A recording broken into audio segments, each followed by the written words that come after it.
ఏపీలో ఎన్నికలకు ఫలితాలకు మధ్య ఈసారి చాలా గ్యాప్ వచ్చింది. దీంతో రాసుకున్నోళ్లకే రాసుకున్నంత, చెప్పుకున్నోళ్లకే చెప్పుకున్నంతలా మారిపోయింది పరిస్థితి.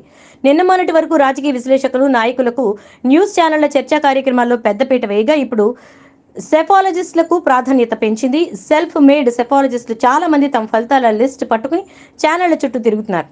ఆ సర్వేల ప్రామాణికత ఏంటో తెలుసుకోకుండానే రాజకీయ పార్టీలు వాటిని తమకు అనుకూలంగా ప్రచారం చేసుకోవడం విశేషం.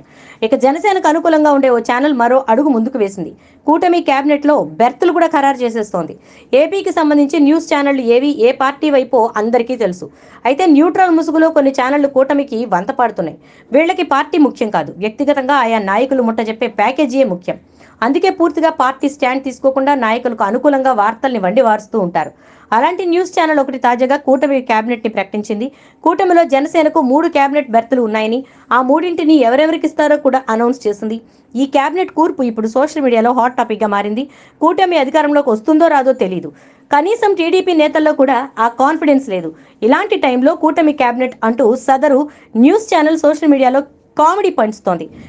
పదవుల పందేరం మొదలుపెట్టింది. తమకు అనుకూలమైన వారికి పోర్ట్ఫోలియోలు కూడా కేటాయిస్తోంది. కూటమి నేతలు కూడా ఈ వార్తలు చూసి సదరు యాజమాన్యం అత్యుత్సాహం చూసి నవ్వుకుంటున్నారు.